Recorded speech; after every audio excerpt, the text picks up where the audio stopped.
जगता पालक देव दुष्ट दानव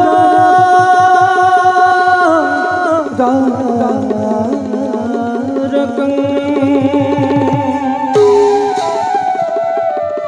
दुष्ट दानव दारकं दुष्ट दानव दारकं दुष्ट दानव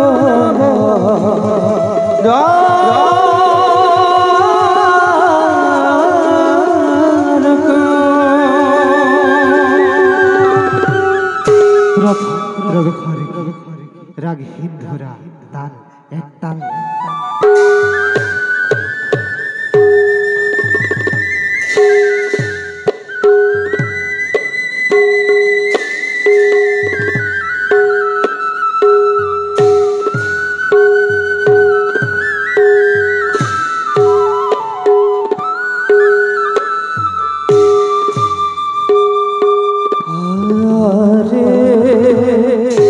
देखो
কঁপিব লাগি ধৰা মানৱ স্বৰূপে নাৰায়ণৰ পূৰ্ণ অৱতাৰ আমি বাসুদেৱী কৃষ্ণই মাতৃ দৈৱকীৰ গৰ্ভে জন্মী অৱতাৰ কৰি আছো আমাৰ মাথো কৰ্তব্য পালন পাৰ কৰি কাল চক্ৰ সমাপ্ত কৰি জটিল জীৱনৰ ভিন্ন স্তৰ তিক্ত মৃষ্ঠ অভিজ্ঞতা কৰি আহৰণ ধৰ্মৰ এক মহাৰণৰো কৰিলো সমাপন এতিয়া জীৱনৰ প্ৰায় শেষ স্তৰ আৰু মাথো কিছু প্ৰতিজ্ঞা বাকী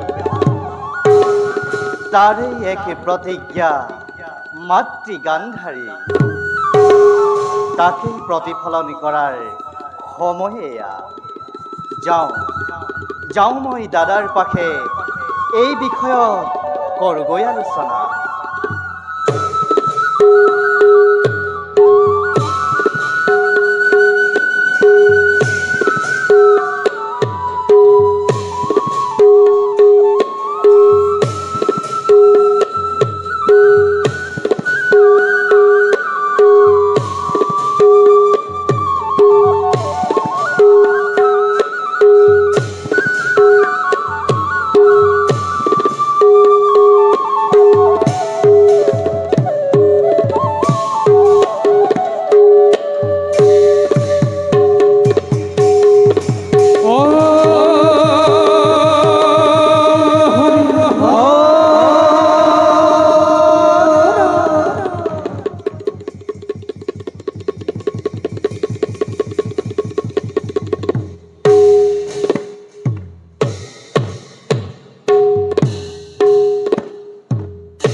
রোহিণী নন্দন বলি স্মরণ করি আমাক হরভোজনে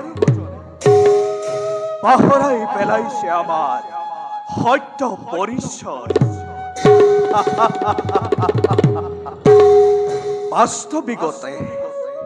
বাস্তবিকতে আমি কোন আমি তো প্রভু নারায়ণর শির সহসর আমি এই অনন্ত জাতির গর্ব পালন করি। প্রভুর বিশ্বাস ধরিয়া স্বামী মানবর জনম, এই বলুরামর জনম। হে প্রভু নারায়ণ, হে জগৎ পিতা প্রভু নারায়ণ, আমার প্রতি থাকে যেন সদায় আশীর্বাদ তোমার।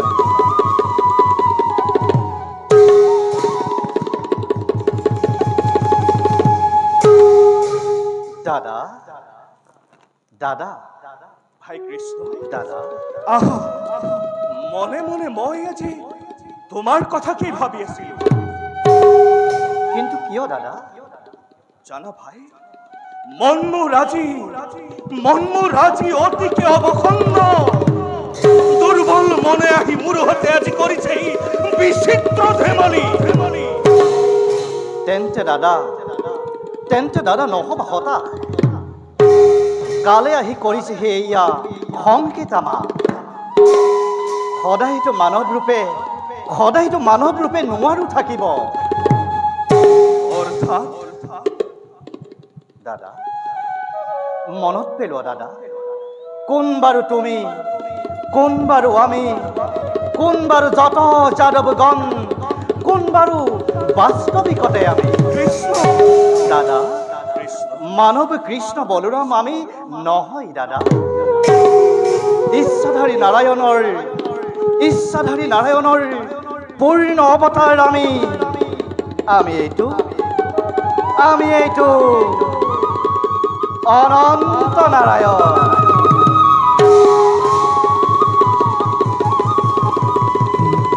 ঈশ্বৰ ৰাম ৰাম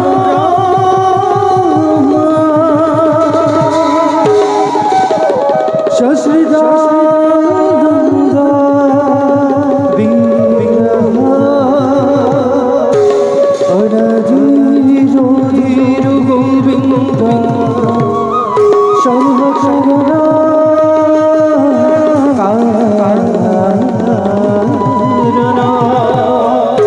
সৰ্বকাৰণা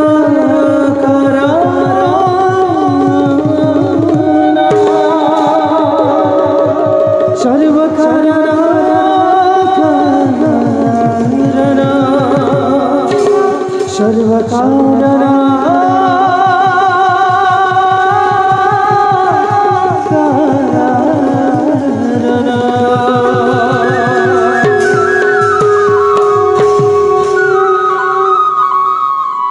ক্ষমা কৰিব প্ৰভু। দাদা জন্মলোভী মানব স্বৰূপে জ্ঞান কৰি তোমাক মৰমৰ ভাই পাহৰি পেলাইছিলো আজি মই মোৰেই সত্য পৰিচয়। কিন্তু কৃষ্ণ দাদা সময় হল নেকি আমাৰ মহাপ্ৰয়াণৰ? এৰা দাদা, মাথো কিছু ক্ষণ বাকী, কৃষ্ণ কিন্তু কৰ্তব্য বাকী। কাৰোবাক পূৰ্বতে দিয়া প্ৰতিশ্ৰুতি পালনৰ বাবে বাকী। কৃষ্ণ তাৰ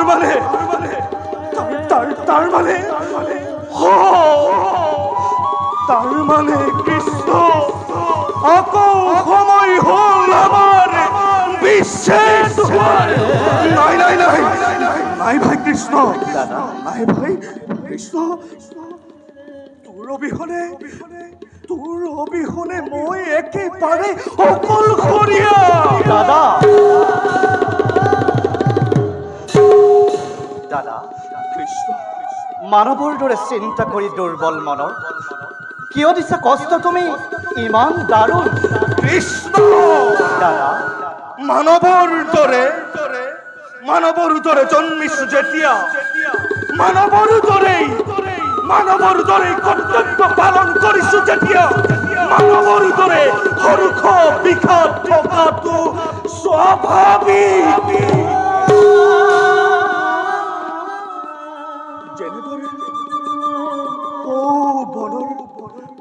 পক্ষীটাকে দাদা পক্ষীৰ দৰে থকাৰ কৰা অভ্যাস যেনেদৰে সৌবনৰ মৃগই সিংহক দেখি পলায়নৰ কৰে অভ্যাস আৰু সেই সকলো প্ৰাণীৰে একেই জীৱন আৰু সকলোৰে গৰাকীটো তুমি এই যদুপতি তুমি এৰা দাদা বধ কৰি যত অধৰ্মীজনক মাতুলকো মই নকৰিলো ক্ষমা ভীষণ কুৰুক্ষেত্ৰ ৰণে বধ কৰি যত অধৰ্মীজনক কৰিলো স্থাপন আমি শান্তি ৰাজ্যৰ আৰু দাদা সেই ৰাজ্যৰ ভাৰ দাদা যুধিষ্ঠিৰক দি যতনাই বাকী থকা কাৰ্যৰো আমি কৰিলো বিধান দাদা ভীষণ ৰণৰ পৰিণতিত পালো মাথো অভিশাপ মাতৃ গান্ধাৰীৰ পৰা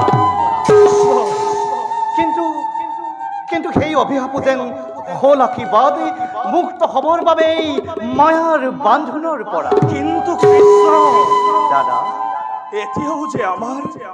এতিয়াও যে আমাৰ বহুত কৰ্তব্য বাকী এতিয়াও আমাৰ পুত্ৰগণে বুজা নাই নিজৰ কৰ্তব্য বন্দী হৈ আছে মাথো কেৱল মায়াৰ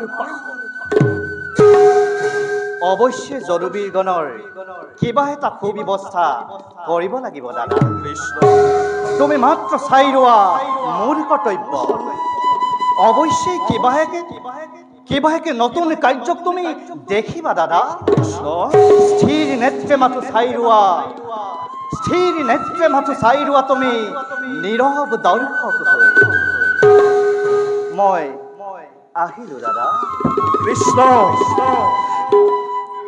দাদা কৃষ্ণ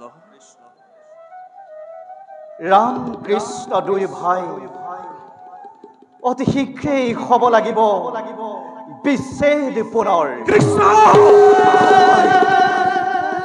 বৈকুণ্ঠৰ পৰা আহিছে সংকেত অচিৰতেই যাব লাগিব আমি দাদা কৃষ্ণ বৈকুণ্ঠৰ পৰা আহিছে সংকেত কৃষ্ণ যাব লাগিব অচিৰতেই আমি কৃষ্ণ দাদা বৈকুণ্ঠৰ পৰা আহিছে সংকেত কৃষ্ণ অতি শীঘ্ৰেই যাব লাগিব আমি এই পৃথিৱীৰ পৰা কৃষ্ণ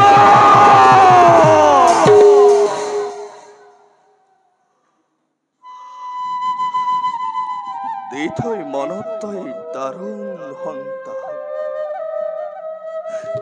এৰি থৈ গলি মোৰ বুকু সুধা কৰি সৰুৰে পৰা ক্ৰিয়া কৰি তোৰ সংগ আজিৰ এই সময়ত আমি হৈছো উপস্থিত আৰু তেনেস্থলত যদি তই কওঁ আমাৰ বিচ্ছেদৰ কথা কেনেকৈ কোন প্ৰাণে সহিম মই হৃদয়ৰ কোনোবা কোণৰ পৰা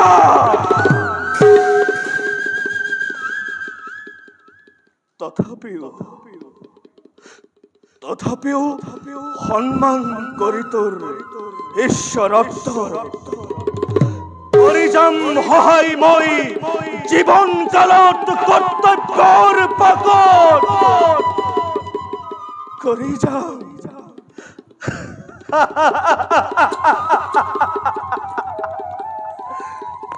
কৰি যাম তোৰ হতে মই মিছা অভিনয় জীৱনৰ অভিনয়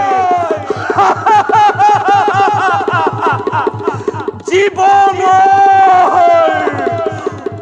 অভিনয়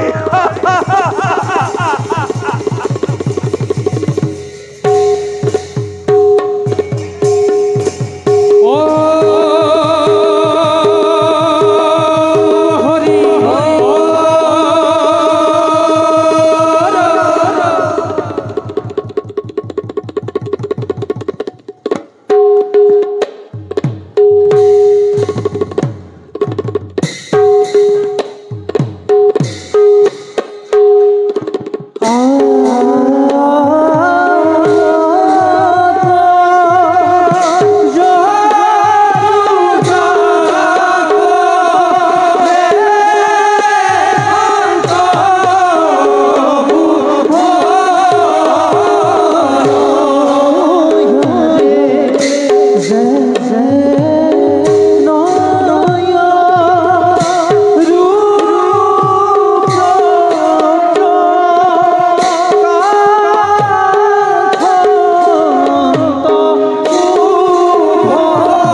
যদুবীরগণ কুমার কৃষ্ণ বংশজাত যাদব আমি মহা পরাক্রমী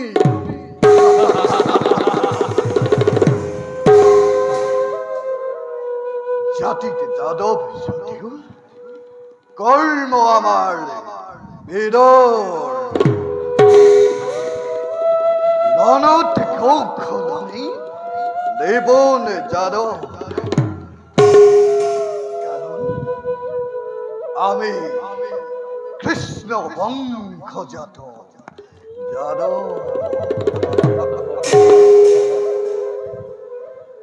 সঁচা কথা দাদা হাই আমার গৌরব আমার পেটটি পদত্ত গৌরব আমার পেটটি দ্বারকাপতি কৃষ্ণ গৌরব আমার জ্যেষ্ঠ পিতা বলরাম কথা আমার পরাক্রমতে ধরণী মন্ডলে দেখে কে বলে দুর্ভিক্ষ যন্ত্রণা মাথুন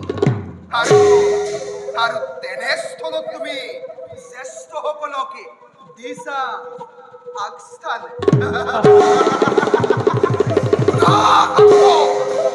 আমি কেবল যদু গণ মহানে আশা কথা সত্য কি কুরুক্ষেত্র মহারণে আমার নারায়ণী সেনা পরাক্রমে দেশ দিব পৰা নাই হেই যত সেনাগণ তুমি মনত ৰখা উচিত এই বিষয়ত নাৰায়ণী সেনাই হোকে বা যদুগণেৰ প্ৰভাবে সকলোৰে শ্ৰেয় যাই কেবল মাথো আমাৰ উপৰতে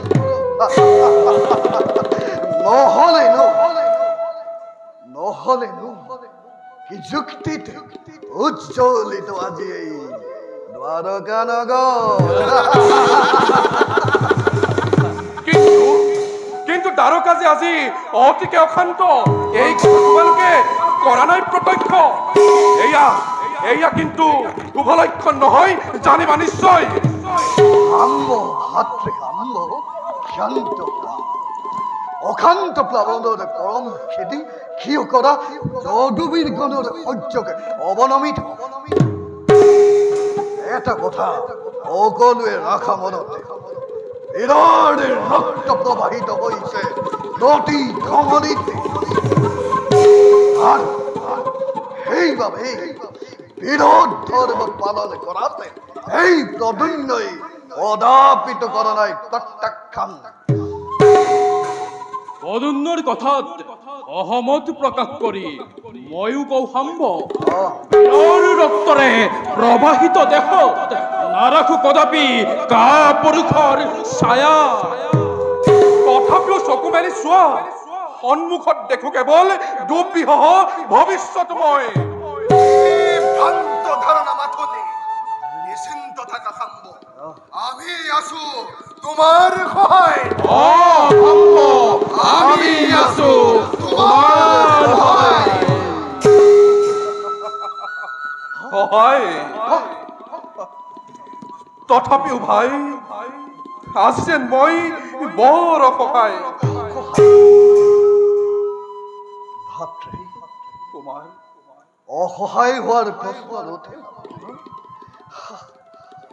যদুবীৰগণ আমি সদায় আছো একত্ৰিত হই নিশ্চয় কুমাৰ আৰ যাদবীৰগণ কুমাৰ কোয়াশন তোমালোকে মোক দ্বারকার বতরা আমার এই রঙ্গভূমি দ্বারকা নগরে হয়েছে ভাস্কর উদিত দিনে প্রতিদিনে আর কদাচিত যদি ভাস্করে পরে অন্যায় আচরণে তার রশ্মিকে আবদ্ধ করি দুবাহুর হকতিরে উদ্ভাসিত করিম এই দ্বারকা নগর নিশ্চয় প্রদিন্য কুমার আমার ভক্তিকে রধিবরে ভক্তি নাই এই জগত কিন্তু কুমাৰ আমাৰ শক্তিৰ পাছতো ভীত আজি ব্ৰহ্মকুমাৰ। জনগণ অকৰা তাচ্ছিল্য মোক বিনা কাৰণতে কোৱা নাই আজি অনাহকতে চিন্তিত মই মোৰ মন যে আজি নহয় উজ্জ্বল। এন্তে ভাতৃ বলা বলা ভাতৃ লৈ যাও তোমাকে সেই স্থান যি স্থানতে লাভ কৰিবা তুমি মধুৰতাৰ পদ আৰু তাতে তোমাৰ ব্যাকুলতাৰ হব অৱসান আৰু তোমাৰ সেই স্থানতে লভিবা তুমি হৰগী সুখ বাৰণীৰ প্ৰভাৱে। ঠিক কৈছে প্ৰদ্যুম্ন কুমাৰে। আমাৰ নহে প্ৰয়োজন নেই। বাৰুণী, বলা ডাঙৰ তোমাৰ কথাকেই তেন্তে মই কৰিলো সমৰ্থন। বলা বলা জনগণ বাৰুণী, বাৰুণী আজি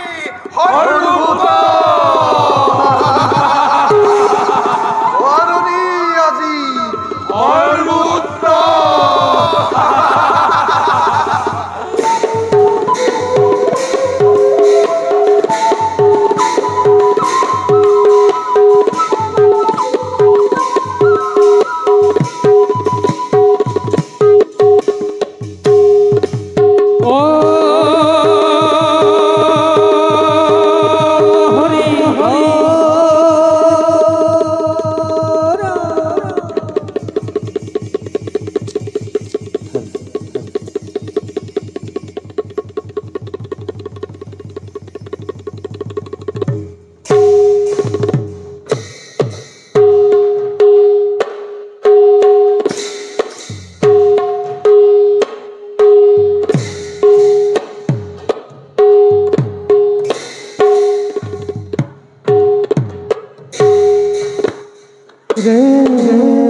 কৃষ্ণ প্ৰিয়া পত্নী ওঝাৰে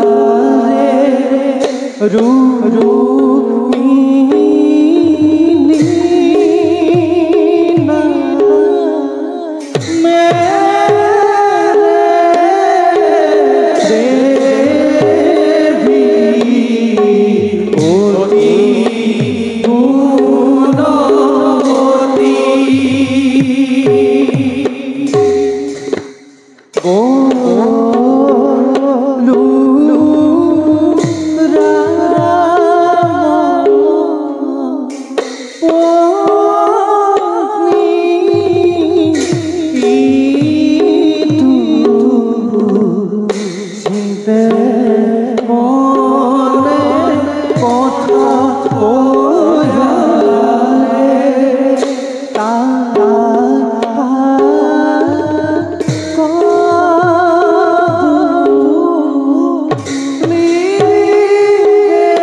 বাইদেউ ৰুক্মিণী, আমাৰ প্ৰণিপাত নিভাসিয়া অকপটে গ্ৰহণ কৰক বাইদেউ। ৰুক্মিণী, মোৰ প্ৰাণৰ ফলিত বাইদেউ, অথা আশীৰ্বাদ সদা আছে অন্তৰৰ পৰা। বাৰু ৰুক্মিণী, বাইদেউ চোৱাচোন, দ্বাৰকাৰ দৃশ্যৰাজি অতি বিতোপন। বাহ্য সৌন্দৰ্যৰ আঁৰত তৰুলতাবোৰ চুৰিৰ শীতল জল আৰু কোকিলৰ মাথনি কাণনৰ মাজে কেতিয়াবা মই লাগি চাওঁ। বাইদেউ ৰুক্মিণী, দিব্য জ্যোতিৰে শোভা কৰা এই দ্বাৰকা পক্ষ, অজাচিতে নামি অহা এই মলয়া বতাহ আৰু লগতে সংগী মোৰ তোমালোক বাইদেউ ৰুক্মিণী, সত্যভামা আৰু জাম্বৱতী প্ৰাণৰ। সঁচাকৈ বাইদেউ, ৰুক্মিণী, সঁচাকৈ এই সকলোবোৰ চেৰ পেলাই সুগন্ধি বতাহ ৰূপে আপুনি বাইদেউ জিলিকি আছে প্ৰাণত সদায়। ৰুক্মিণী, বাইদেউ, জ্ঞানকল্প আলাপনে আপোনাৰ সংগে মোৰ সংগী সলনি কৰিব পাৰে কেতিয়াবা চিত্ৰপটো আমাৰ। তাৰ মানে বাইদেউ নকৰা চাতুৰিবোৰ ভনীতি প্ৰাণ। বাইদেউ নহ মই শ্ৰেষ্ঠ কোনো কালে, নহ মই তুমি ভবাৰ দৰে। বাইদেউ আমিতো মায়াৰে মূৰতি মাথো। আমি যে নামাতে বিলীনে কঠ্যা। বাইদেউ বাইদেউ ৰুক্মিণী, আপুনি ভাৱনাৰ মাজতে সোমাই পৰিল। বাইদেউ ৰুক্মিণী, নকৰা চিন্তা তুমি অন্য কথা ভাবি। ৰুক্মিণী, সঁচাকৈ বাইদেউ, সঁচাকৈ আপুনি আমাৰ ৰত্ন জীৱনৰ। বাৰু এইবোৰ কথা ত্যাগ কৰা তুমি। যোৱাইবে তুমি কৰাকৈ বিশ্ৰাম। বাইদেউ ময়ো যাওঁ স্বামীৰ বাবে কৰোকৈ অপেক্ষা। নিশ্চয় আহিব তেওঁ, লাগিছে মনত। হ'ব বাইদেউ, তেন্তে মই মাগিলো বিদায়। যোৱা ভাল বাইদেউ।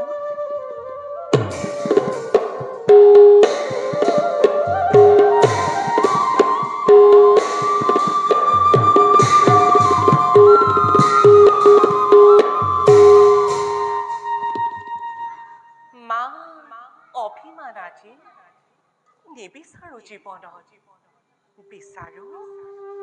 বিচাৰো মাথো সংগ স্বামীৰ। ক্ৰম মনোহাৰী জীৱন বাটত দেখি চমকিত অধ্যায় অৱসাদে আহি আগুৰিছে মন। সেইবাবে বিচাৰিছো মই সংগ স্বামীৰ। কেতিয়াবা উৰে মোৰ মন অতীতৰ ফালে। কেইবাদৰে পিতৃ মোৰ কাকুতিৰ সংগে গৈছিলো ব্ৰহ্মলোকে দিশহাৰা হৈ। তেতিয়াই পাইছিলো বিচাৰি মোৰ স্বামী গুৰু উপাস্য দেৱতা। আৰু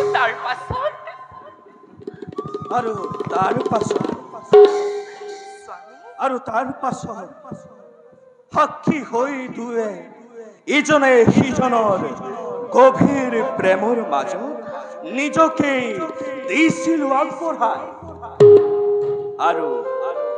আৰু সেই মিলনৰে সাক্ষী নিশাত উল্মুক আৰু বৎসলা তিনিটি সন্তান।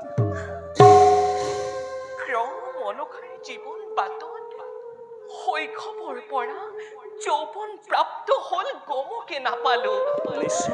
বিশ্বত বহু পৰিৱৰ্তন হল, কিন্তু স্বামী কিন্তু বুলি ৰৈ গলে কিয়? ভাবিছা হবলা তোমাৰ প্ৰতি মোৰ প্ৰেম ভাৱ নাইকিয়া হল বুলি। আচৰিত, ক্ৰোধৰ অন্য ৰূপ স্বামী দেৱতাৰ মুখত চন আজি সুমিষ্ট বচন। অগ্নিয়ে বৰষিছে বান ধাৰাসাৰে আহি। ৰেৱতী, তাৰ মানে কি মোৰ প্ৰেম ভাবো নাই? ৰেৱতী, আজি যে মন মোৰ একেবাৰেই অস্থিৰ। স্বামী, কি হ'ল স্বামী? নাই ৰেৱতী, মোৰ একো হোৱা নাই।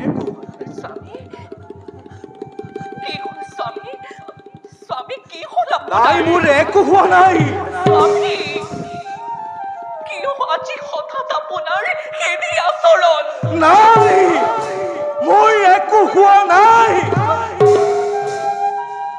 স্বামী, স্বামী, কিবা হেতু অসহায় আপুনি। না, দুৰ্বল মনৰ কোনোবা এক ভাৱে আহি ৰুদ্ধ কৰে মোৰ স্বাভাৱিক গতি। আৰু তেতিয়াই জানে ৰেৱতী, তেতিয়াই মই বৰ অসহায় অনুভৱ কৰোঁ। স্বামী, এয়াও নিশ্চয় হ'ব পাৰে আপোনাৰ শূন্যতাৰ বাবে। চাওকচোন, এতিয়াতো শান্ত তাৰকা, গতিকে অনৰ্থক অস্থিৰতাৰ নাই আৱশ্যক। কিন্তু এই শান্তি নহয় যেন কোনো এক শুভ লক্ষণ। জানা ৰেৱতী, মনে মোৰ কৰে আহি পূৰ্ব অনুমান, কিবা যেন নিষ্ঠুৰে আহি ঘটাব বিঘিনি এই দ্বাৰকা নগৰে। স্বামী, এই সামান্য কথা চিন্তা কৰি দুৰ্বল নহ'ব আপুনি। ৰাম কৃষ্ণ থাকোতে দ্বাৰকাত হ'ব পাৰে জানো কিবা অমংগলৰ সূচনা। গতিকে স্বামী, ত্যাগ কৰি চিন্তা আপোনাৰ, বলক খন্তেক আপুনি কৰিব বিশ্ৰাম। এৰা, বিশ্ৰামৰেই প্ৰয়োজন হৈছে ৰেৱতী। তুমি মোৰ বিশ্ৰামৰ কৰিবা আয়োজন? নকৰো একো স্মৰণময়, নকৰো একোকেই দৰ্শন। মাথো মই কৰি যাম বিশ্ৰামৰ কৰ্তব্য পালন।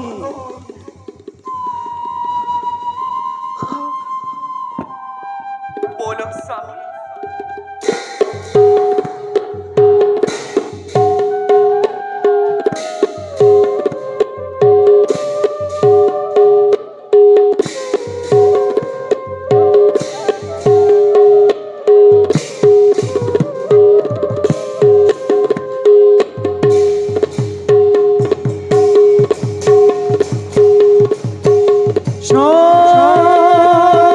হৰি হৰি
প্ৰভু ৰামকৃষ্ণ ৰথৰ সাৰথ্য স্বীকাৰ কৰে এই অধম দাৰুকে মহা ধৰ্ম মহা পুণ্য কৰিছো অৰ্জন এয়াই দাৰুকৰ পৰিচয় মহান এই শান্তিময় দাৰুকা ভৱেত স্বামী ৰূপে পাই মোৰ প্ৰভু দেৱতা গতিকে উদ্ভাসিত প্ৰাণ চমকিত মন এই দাৰুকে নিবিচাৰে কোনো আত্মপৰিচয় দাৰুকে নিবিচাৰে কোনো মান অভিমান দাৰুকে বিচাৰে মাত্ৰ প্ৰভুৰ দুখানি চৰণ সেই মোৰ প্ৰভু কৃষ্ণ বলৰাম এই অধমৰ শত কৌটি প্ৰণিপাত কৰিবা গ্ৰহণ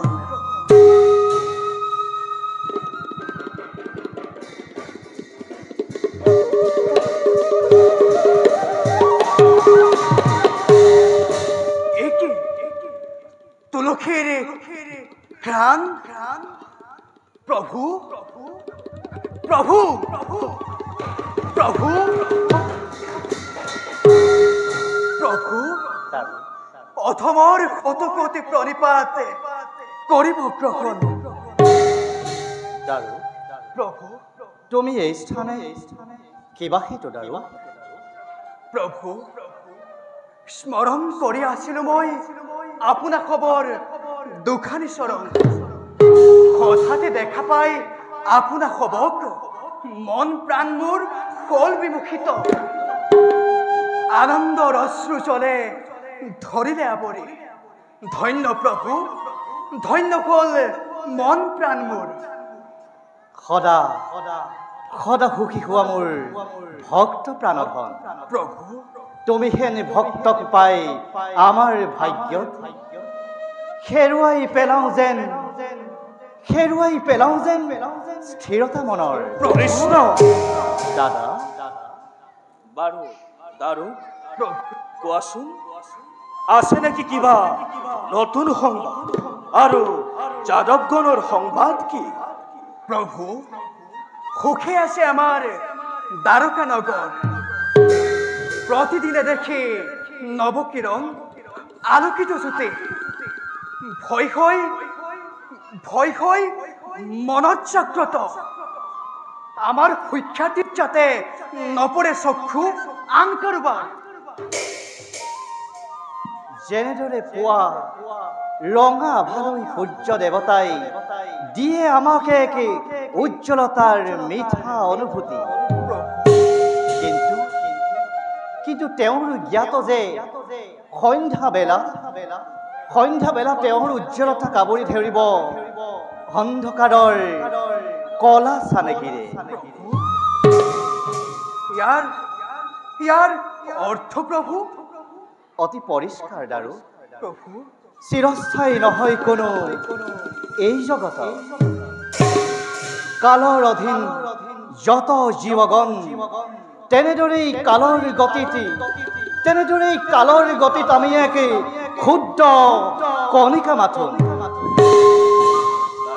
প্ৰভু দাৰু কালৰ গতি জানো কোনোবাই ৰুদ্ধ কৰিব পাৰিব কালৰ গতিক ৰুদ্ধ কৰিবৰ পৰা শক্তি এই ত্ৰিজগতত কাৰোৰেই নাই প্ৰভু নকৰিব এনে জটিল বাক্যৰ প্ৰয়োগ ভবা নাই কোনোদিন আপোনাৰ খবক মানৱ স্বৰূপে তথাপিও আপোনাৰ খবৰ কৰ্মক জনাই সন্মান আজ্ঞা পালি যাব এই সাৰথি দাৰুকে প্ৰভু দাৰু এই দাৰুকৰ শত কোটি প্ৰণিপাত কৰিব গ্ৰহণ তথা সদা সুখী হোৱা দাৰু। প্ৰভু জয় ৰাম কৃষ্ণৰ জয়, জয় ৰাম কৃষ্ণৰ জয়, জয় ৰাম কৃষ্ণৰ জয়। প্ৰভু দাৰু এবে আমি মাগিছো বিদায়। যোৱা দাৰু।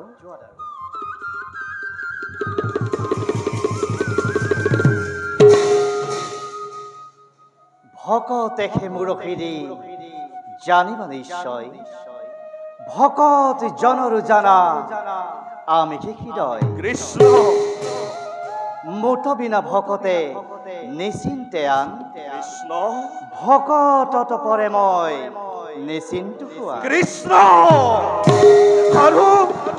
আৰু উত্তেজনাৰ সৃষ্টি নকৰিবি তই। তোৰ লগত বিচ্ছেদৰ কথা ভাবি ভাবি মই অতিকেই অস্থিৰ হৈ পৰিছো ভাই। আৰু আকৌ তই নতুন উত্তেজনাৰ সৃষ্টি নকৰিবি। দাদা মই আজি অস্থিৰ দাদা। দেখিছো সন্মুখত সৌৱা যদুবংশৰ ধ্বংসৰ কাৰণ। মইতো একোৱেই দেখা নাই দাদা। দিব্য দৃষ্টিৰ বলে দেখো, দিব্য দৃষ্টিৰ বলে দেখো ভীষণ প্ৰলয় সজ্জাতিত হব যেন দাদা তোমাৰ আৰু মোৰ বাবে। সজ্জাতিত হব যেন তোমাৰ আৰু মোৰ বাবে দাদা। কিন্তু দাদা আমি ধৈৰ্য ধৰিব লাগিব দাদা, আমি ধৈৰ্য ধৰিব লাগিব দাদা। দাদা ভগৱান তই ইচ্ছা কৰিলে কৰিব পাৰ সকলো কাৰ্য ইচ্ছা মতেই তোৰ। দাদা জীৱৰ জন্ম হলে মৃত্যুৰ কাৰণ লাগিবই দাদা। জগতবাসীৰ আগত জন্মিছো যেতিয়া মানৱ স্বৰূপে, লভিব লাগিব মুকতি আমি মানৱৰ দৰে। কৃষ্ণ নহলে দাদা জগতবাসীৰ আগত ধৰ্মৰ জয় অধৰ্মৰ পৰাজয়ৰ এই বাৰ্তা কিবাদৰে দিম দেখুৱাই। কৃষ্ণ দাদা তেনেহলে কি ৰুদ্ধ আজি সকলো পথ, ৰুদ্ধ এই বলুৰামৰ শকতি ভীষণ, ৰুদ্ধ কি মোৰ ক্ৰোধ ভয়ংকৰ। দাদা দাদা জন্মিছা যেতিয়া মানৱ স্বৰূপে ধৰাত, মানৱৰ দৰে দুখ সুখ ক্ৰোধ সকলো লভিবা তুমি অনিচ্ছা স্বত্বেও। সেই হেতু দাদা দৃঢ় কৰা নিজৰ মন মগজু, সাজু কৰা নিজকে ভৱিষ্যতৰ মহান কাৰ্যৰ বাবে। দাদা বলা এতিয়া যাওঁ আমি মহাৰাজ মাতামহৰ পাখি। বলা দাদা। অকলতি চাইৰম মই মায়া শূন্য হৈ নীৰৱ দৰ্শকৰ দৰে। বলা দাদা।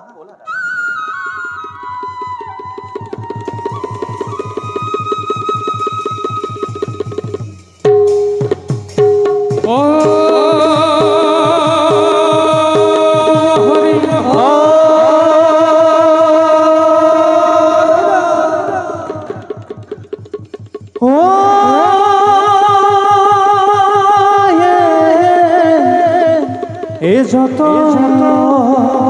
মুনি গণ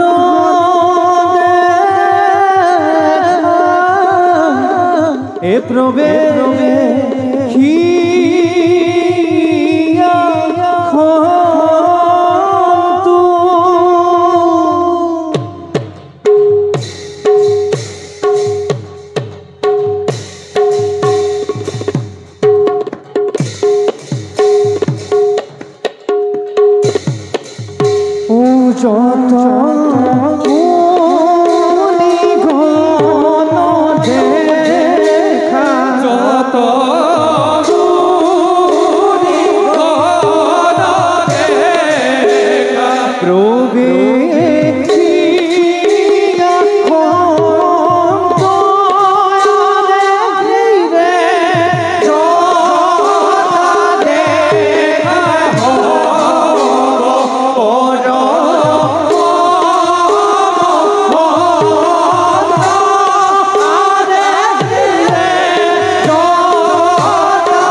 উপস্থিত মণিগণ, মুনিবর যার নাম স্মরণ করিলে সর্ব পাপ না হয়, যার নাম বরণ করিলে মহা মহা পাপী গণেও লাভ করে হে বৈকুণ্ঠৰ সদন, তেৱে দেৱৰো দেৱতা নাৰায়ণ ইষ্ট দেৱতা প্ৰাণৰ।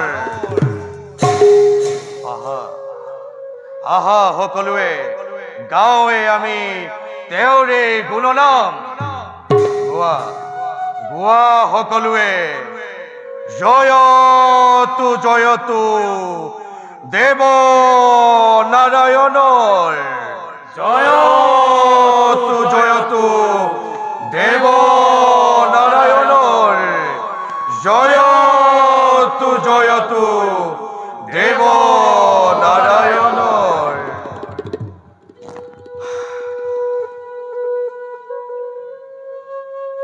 মণিৰ সমস্ত মণিবৰ সঁচাকৈ একেবাৰে প্ৰভুৰ নাম উচ্চাৰণে এনে ভাৱে জাগ্ৰত হয় আমাৰ, যেন শৰীৰৰ প্ৰতি ৰন্ধে ৰন্ধে তেওঁই বিদ্যমান। নিশ্চয় সঁচাকৈ সঁচাকৈ ধন্য আমাৰ তাপসী জীৱন। নিশ্চয় কিন্তু মুনিবৰ তাকেই নুবুজি পৃথিৱীৰ যত মানে অহংকাৰী মানৱ সমাজে অহংকাৰ কৰে মাথো নিজৰ চিন্তন, আৰু তাৰ ফলতেই ভোগ কৰিব লগা হয় নিজ কৰ্মফল। তাকেই যেন প্ৰতিফলন হল কুৰুক্ষেত্ৰৰণে অহংকাৰী পাপী হবৰ হল সংসাৰ, আৰু সজ্জনেও পালে তাৰ অধিকাৰ।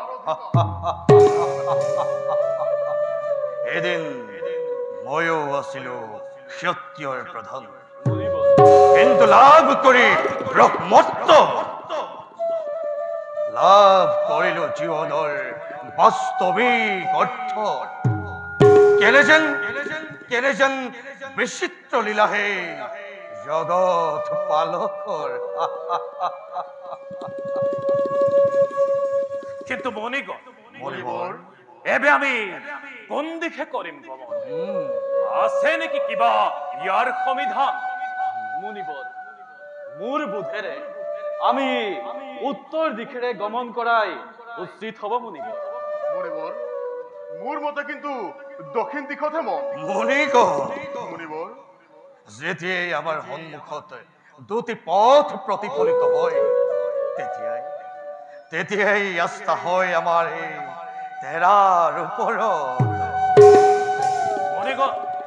মণিবৰে উচিত কথাকেই কৰিছে প্ৰতাপ।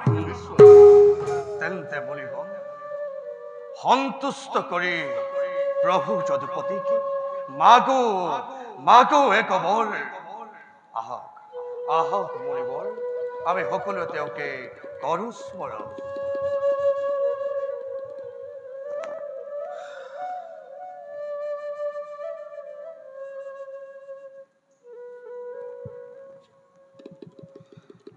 নমো বৰ মাতা প্ৰভু কৰো বন্দন, কৃপা বাঞ্ছা মাগো প্ৰভু আমি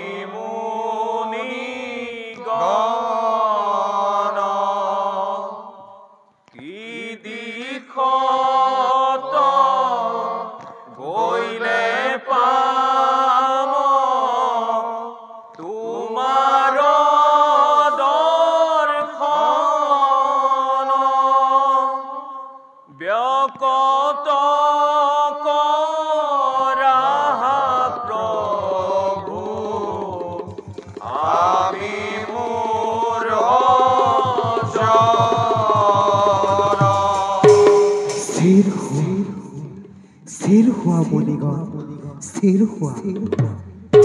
তুষ্ট সদা আমি তোৰা খবৰ ভক্তি কীৰ্তন শোনা মনে আমাৰ নৰ অবতাৰ শ্ৰীকৃষ্ণ পুনৰ বৈকুণ্ঠত স্থিত কৰাবৰ বাবে কৰা তোমালোকে এক মহামুক্তি যজ্ঞ বিদ্যাধৰ কীৰ্তনে তেতিয়াই তোৰা হবৰু আৰু আমাৰো পৰোপকাৰ হবহন হ'ব যোৱা মুৰিগণ নকৰা পলন যোৱা মুৰিগণ নকৰা পলন যোৱা মুৰিগণ নকৰা পলন শুনিলেনে মুনিগণ আদেশ প্ৰভুৰ মুনিগণ তেন্তে প্ৰভুৰ বৈকুণ্ঠ পয়ানৰ কি সাফিল উৎসৰ মুনিগণ মণিবৰ প্ৰভুৰ অৱসান মানে কলিৰ ৰাজত্ব সঁচা কথা দ্বাপৰৰ ৰাজত্ব শেষতে হবহে কলিৰ আগমন অন্যায় অধৰ্ম মাৰ্গিব কলি কিন্তু প্ৰভু শ্ৰীকৃষ্ণৰ অবিকলে আমি হবে কিবা দৰে কটাম জীবন কিন্তু আমি যে প্ৰভুৰ আদেশ পালন কৰিবই লাগিব তেন্তে যাত্ৰা কৰা হোক পিণ্ডাৰক তীৰ্থে মহামুক্তি যজ্ঞ কৰি সমাধান প্ৰভুৰ কাৰ্য কৰো সমাপন বলক বলি নকুর পলম প্রথমতে সাক্ষাৎ করে প্রভু শ্রীকৃষ্ণ তৃপ্ত করু আমার সবারই মন তার পাছত করে যাম কর্তব্য পালন বলক মণি বলক